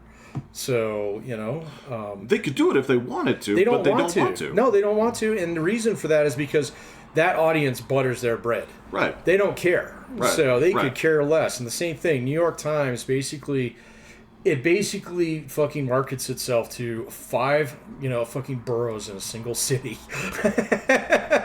And then the rest of us are gravy. And if you actually see a hard copy of that motherfucker, you know what I'm talking about. So, because, the one that you see at the come and go over here is, you get it like this. So, but in New York City is, it's a fucking book. So, and it's just, I don't think the only person, Jeff, that I know who's paying attention to mainstream media right now is my mother and maybe some of my colleagues who are over the age of 60. Well, so, because that's what they do, So here's the funny thing about this too is this is where the graph goes with this on too, right? Is that's already known. So the weird thing is, and again, it's the graph that splits this way in terms of like, do you trust the media? Yes or no, right? Yeah. And it's weird because so obviously the red line is way down here. It's like 20%, right? I thought it was less than what Congress is trusted. It's right there. It was the last one I saw was like at around like 20%. Independents down. They're down at like 35%, right? The blue line was up there at around 70%. Yeah. And the weird thing, is it used to be hovering at like 60, right? And then I was like, well, what is it that made this jump? Yeah. What do you think? 2016? No. Oh. It wasn't 2016, a little bit later. Like, their mainstream love, like, really, like kicked in and said, like, this is, we believe this stuff, COVID time. Oh, yeah, okay, that makes sense. Yeah. Like, it's rising, after 2016, but there's a jump there. Jump in 2020. Like, right around that, around that spike there. That doesn't surprise me. And look, there's still a lot of people who, again, I'm going to get back to this here, which should have been the perspective at the whole time, is like, anybody that, quote-unquote, talks about science like a religion doesn't understand science. Yeah, no, they don't. Science should be constantly changing, right, depending on new evidence. If you're dismissing all of the evidence outright, you are definitely not into science. Right, yeah. You need to go back and do that first chapter in 7th grade science about scientific theory. Correct. So, yeah. You're a fucking douche. Shut up. Don't go down there and say, like, trust you. Experts are wrong. Experts are always wrong throughout the entire history of the world, right? Yeah, they're wrong a lot. They have to be. Yeah, that's what makes them experts, actually. Correct. Yeah. Correct. Real experts amend their data, right? Fucking TV experts don't. No, man, that's just because TV experts are just salespeople. Yes. So, yeah. That's correct. So, yeah, that was so you still have this marriage in there where it's like, oh, we still love this media because you told us we'd be heroes by staying home. I'm like, all right, I got it. That's a specific group of people that message appealed to. You're correct. Yeah, those people are the problem. That is actually the problem. Is that group, when you mentioned that there was I'm going to circle back to this for a second. You mentioned there was a certain amount of entitlement that was getting exactly, Is that... That's exactly those fucking people. It's like I should get to stay at home and play Dark Souls, while other people work and bring me food. Yeah. So it's like, I got you, buddy. I think I figured it out, Jeff. What's this? There's just a shitload of people who are absolutely fundamentally opposed to the idea of work.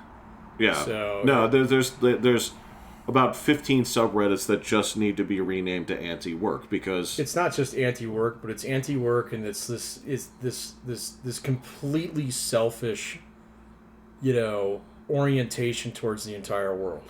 Okay, so like everything has to be about me, like self-improvement. My own happiness, my own well-being, blah, blah, blah, stuff like self-care. that. Self-care. Yeah, self-care. Fucking work-life balance, which is bullshit. So, you do the one that you want to do. Kind of. Yeah. I mean, there are times when it feels like you're trapped. It does. And I will say that... That's a motivator. Well, yeah, it can be. I mean, I'll say this. Okay, there are times when people are legitimately trapped. My point is, people with anyway, work-life balance never talk about the work part. They talk about the life part. Okay? Oh, it's what they're missing. Exactly. That's what it is. So it's like not like, there needs to be a balance between work-life. It's like, well, if you have too much life, do you go work more? Nobody ever says yes to that. That is true. And so that's why I say that part is bullshit. It's an entitlement thing. I'm entitled to actually have more free time. And it's like, okay, you got to earn that, man. Well, so, actually, no. You are entitled to all the free time on the planet, that right? You can afford. That there is a thing is that now you have to come to it's about, but where does money come from? Right. Right. Okay. In that answer, their answer is anybody but me. So these are the people that are problem. These are the Reddit crowds out there. Correct. So these are the people who are tuning into the New York Times every single day, because they do consist of a lot of people who went and got really fancy degrees in useless areas, and feel like they should be writing for the New York Times. And so if you can't write for the New York Times, the next best thing is to read it. So there's a lot of them, man, and that's why they have 21 people living in an apartment in Brooklyn, who are all trying to get things together, man. So and living that high city life, Bro, those guys. No, Patrick. Here's the thing: they don't read it. I'm going to tell you, no, they don't read it because they don't read past the headline. No, because they don't. If you read past the headline, your opinions would change. Hopefully. Your opinions would change. Well, no. Here's the thing: is if you're actually soaking in information, right? Yeah. In order for your opinions to stay what they are, okay, that very myopic group that we're talking about, right? Yeah. In order for your opinions to stay, you have to actively shut out information. That's the thing. You have to ignore things. Yes. Absolutely, right? So you can't be reading the fucking articles. You have to ignore those fentanyl victims as you walk towards the subway. That is correct. You have to turn around and say, like, this is... You literally have to be like, okay, so that dude, right, he's wishing way more of his blood was on the inside than the outside. Oh my okay? God. Yeah. But this is so much better than living in a suburb. These people don't even know. I know, yeah. This is like, I'd rather take the train. Dude, that bald guy who walks around with a camera, he went to Philly the other day. It's a goddamn... Oh my God. Dude, it looks like a war happened there, and this is like the wounded afterwards. No, you remember that? It is awful. That dream sequence where like Kyle Reese is sitting there and the Terminator walks in on that camp and just starts like blasting. That's exactly what it is. Yeah. And there are like people like they're like leaning over because like their eyes hurt and shit, and they're like there's this moaning that's coming from right, yeah. And then like a bunch of people get blasted. Yeah. There are places like that look that, and it's not fucking here. It's fucking America though, man. It's like that happens here. I mean, I've seen a lot of the San Francisco ones. This one was way worse.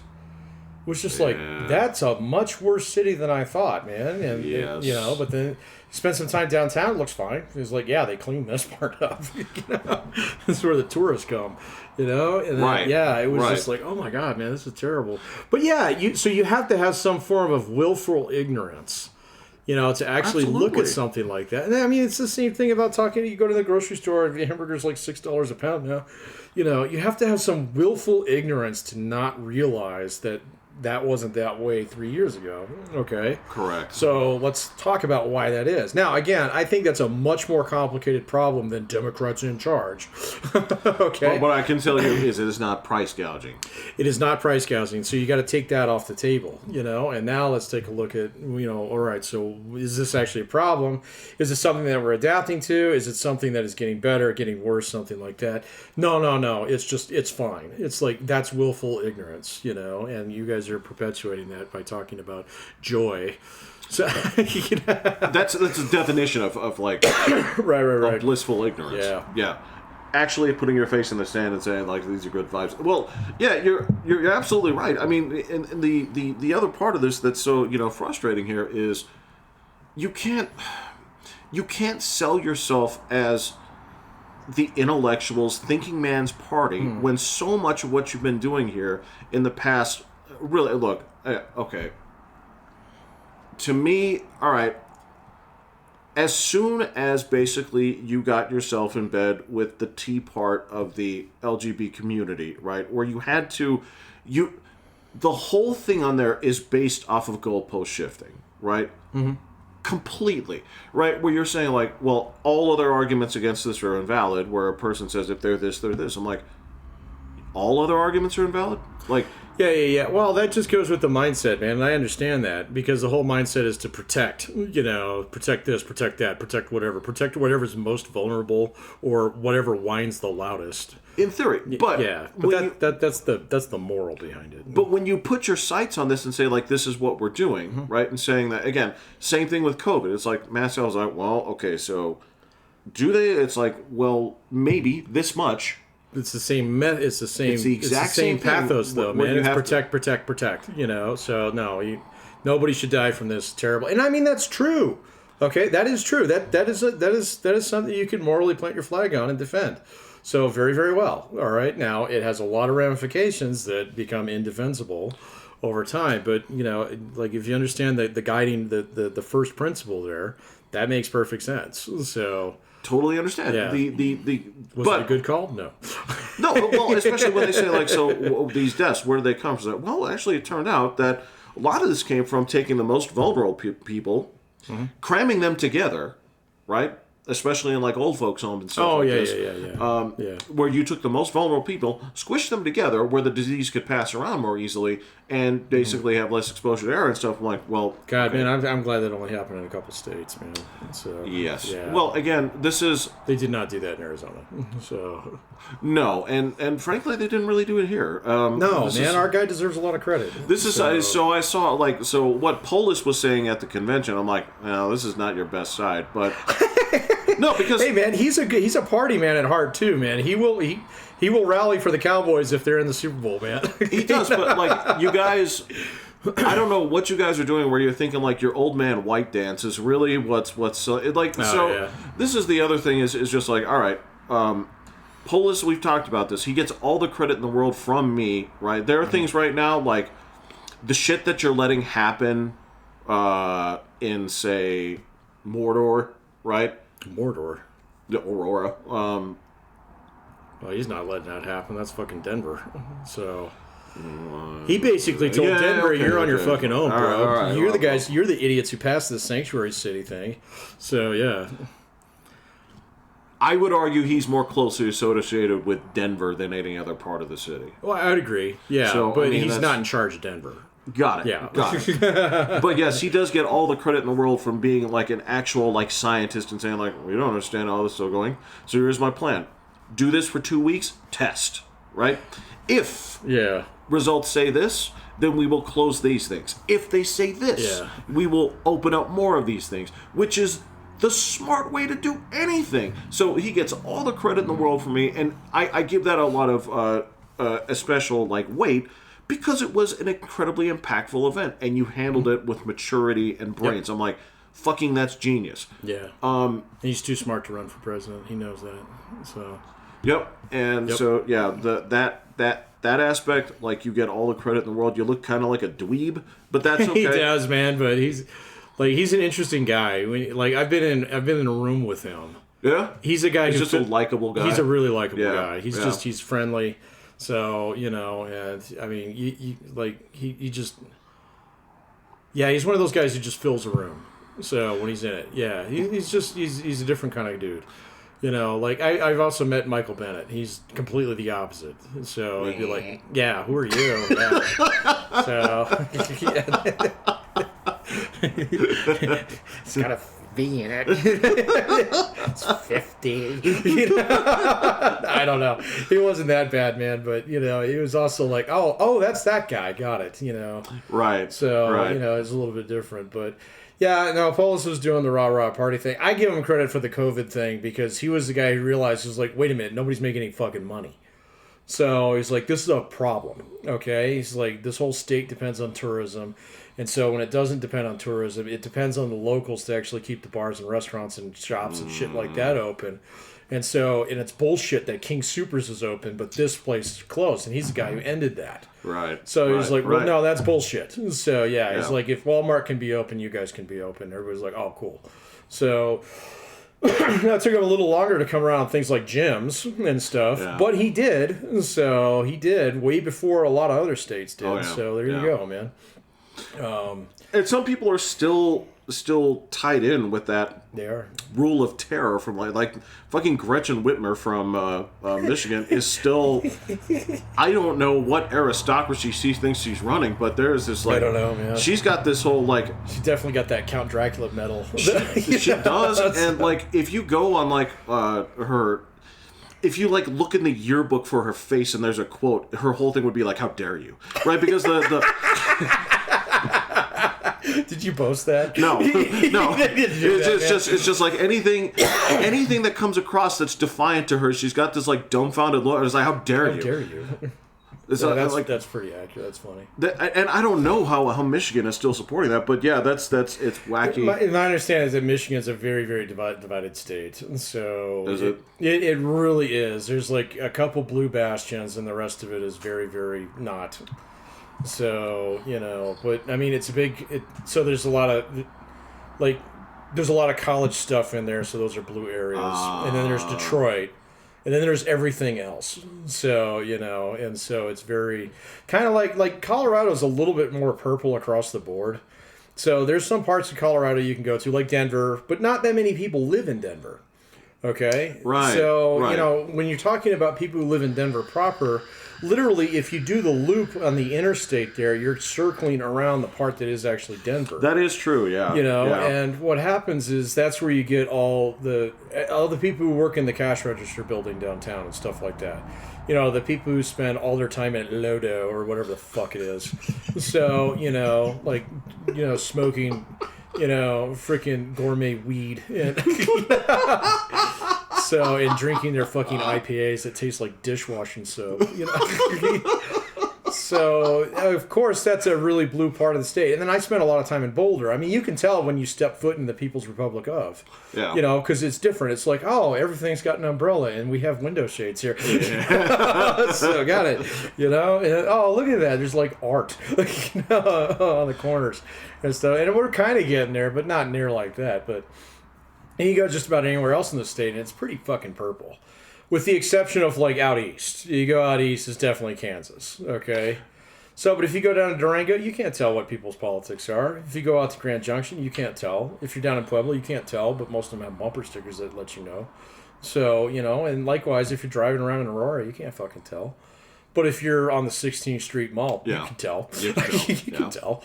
Yeah, because they step over the homeless to get to their fucking... Yeah, that's the thing. Boulder makes no compunctions about the kind of liberals they are. Oh, no, you know exactly. Yeah, we have one-way streets here, asshole.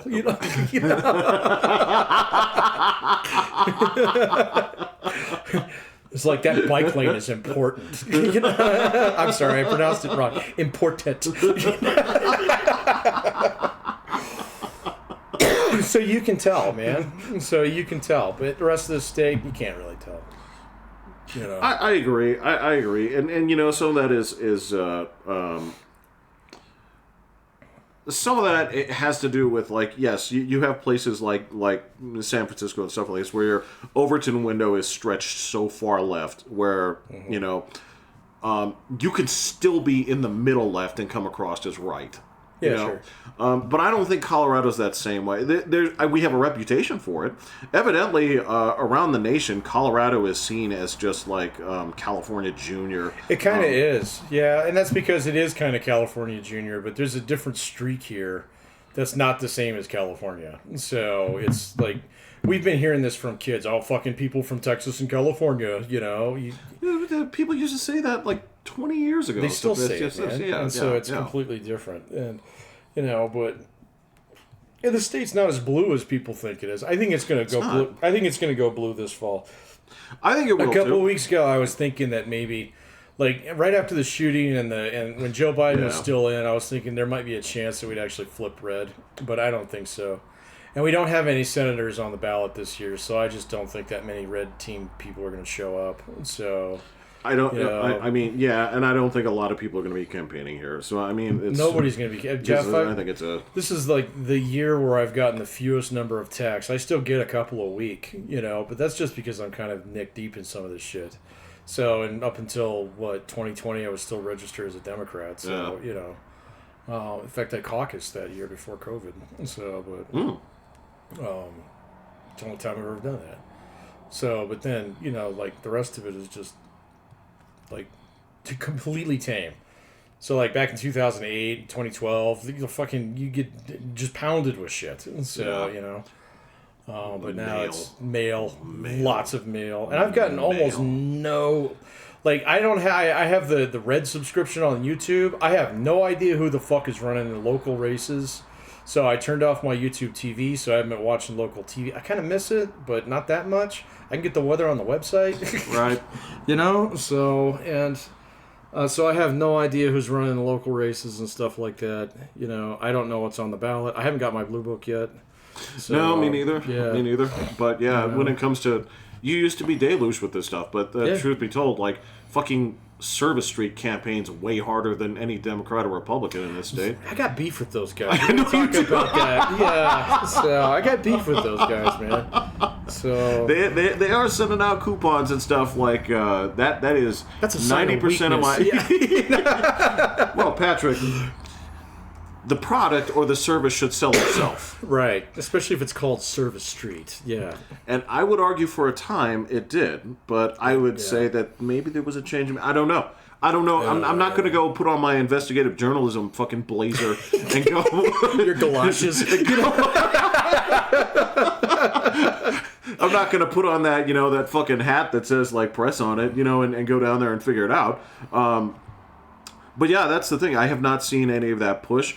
To me, it's like the push is all where do you want to get it? It's all about choice. There is like it is different. Where do you want to get your information? Now I'm going to tell you, it's been challenging finding like decent, reliable sources that actually kind of stay on target rather than getting drawn off on it a little bit. It's been hard lately, man. So it has. I mean, because everybody right now in the cycle right there, they're like locked in on social media and they're like trying to get these targets. So, they're sort of aiming towards what I wouldn't call like center people, but I don't even know how you reach them right now. I don't even know where you find center like without knocking on doors. You'd have to knock on doors, or everybody like knows not to answer scam likely calls now. Right.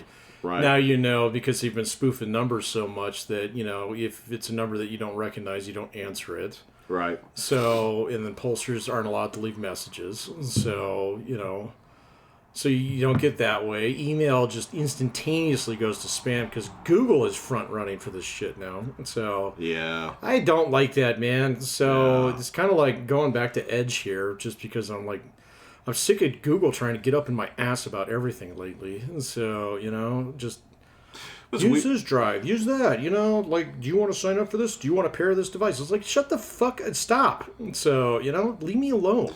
Well, Okay, so that too. You're dead on with that. I mean, the other component is like when you go to a site and you think you've never been here before, but Google automatically signs you into some shit. It's like, have I been here before? Oh, How yeah. much information are you keeping on this? I know. Yeah. Would you like to sign in with your Google password? I was like, absolutely not. So well, you'll have to sign in every single time. Yes, please.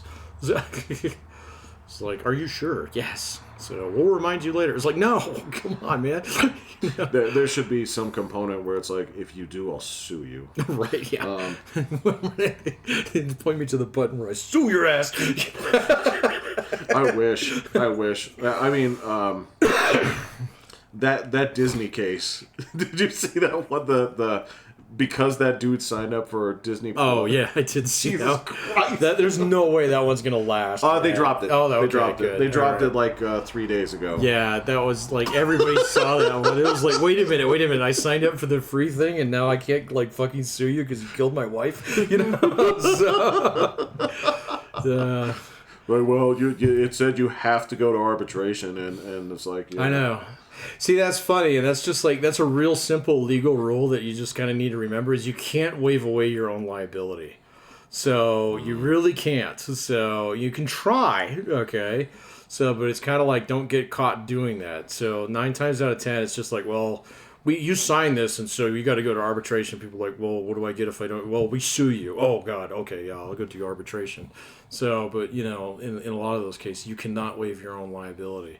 Even if they say, yes, you know, like, buy yourself a finger remover, $5,000. So what does it do? It removes fingers. Here, you know, if I can sign this, so you can't sue us. You can't do that, man. So it's not going to hold up. So, but anyway. I mean, funny. I think there are some things that do stick. I think the things on like a baseball game ticket, I think they do stand for the most part. Like if you get clocked by a foul ball, it's written on the like. Yeah. I think those do stand because they're not.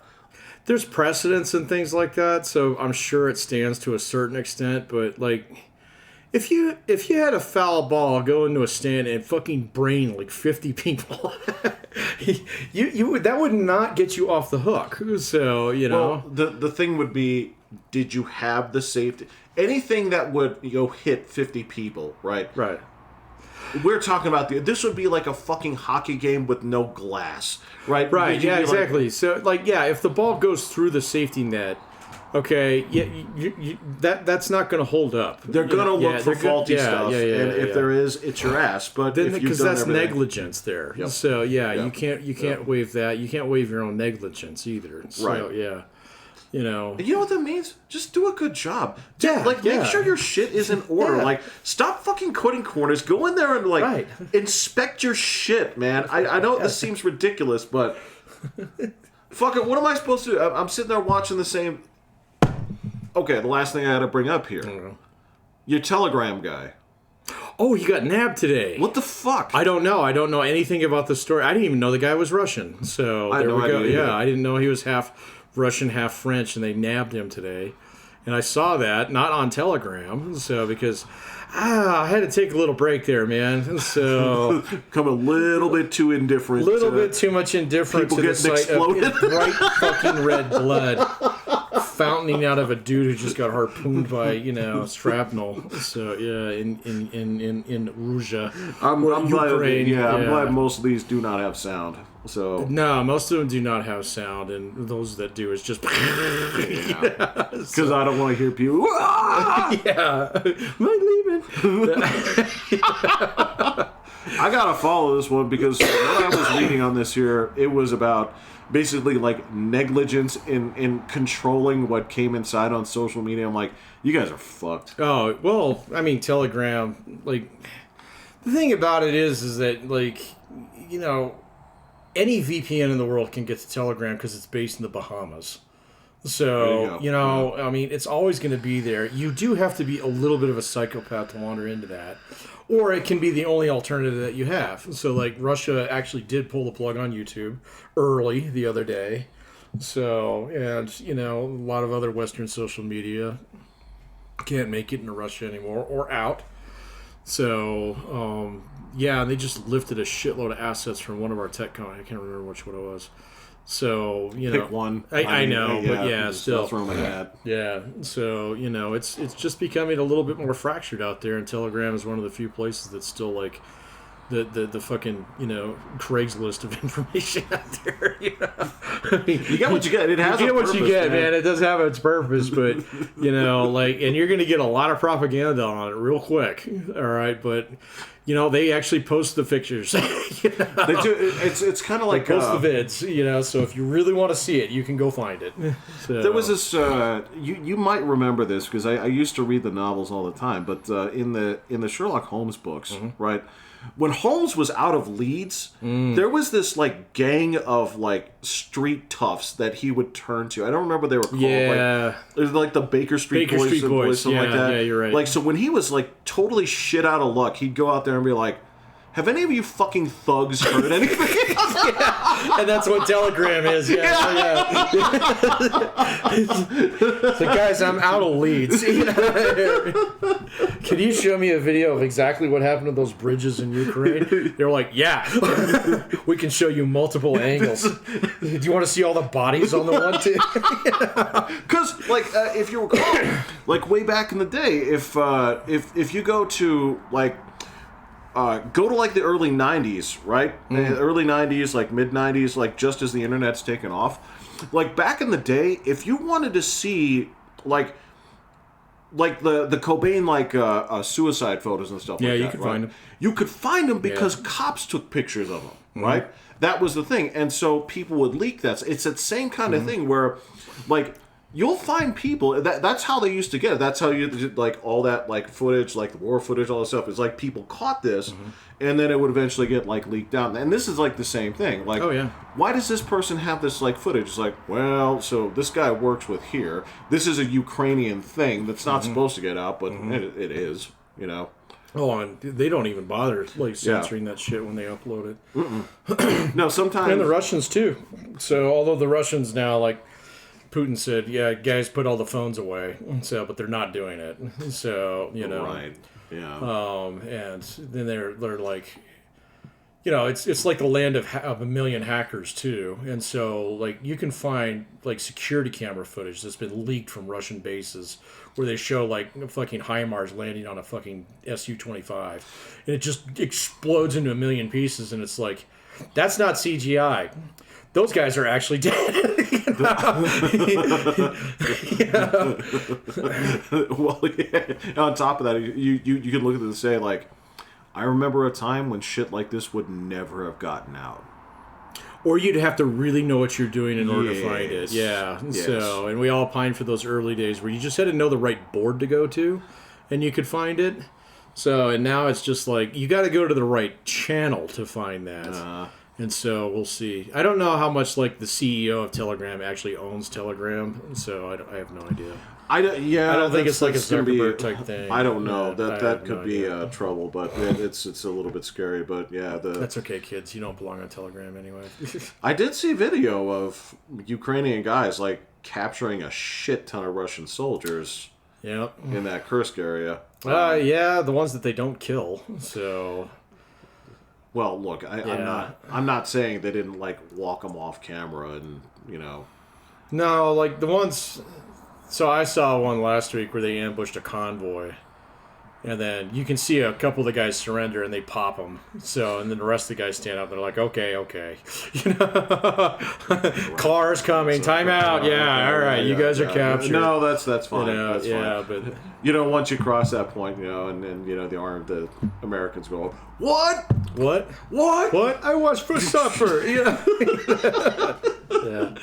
No, it's not like that. Yeah. I mean, if you want to see some really dark shit, just look. There's some Russian military bloggers out there that post absolutely horrifying shit. So, just absolutely awful, man. There is one group of Russian Marines out there. They need to be tried as war criminals and all publicly hanged for some of the shit they've done.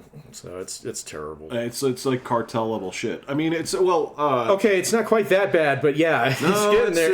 It's chopping a guy's head off with a sawzall is pretty fucking bad. So yeah, but at least they shot him first. So, but this is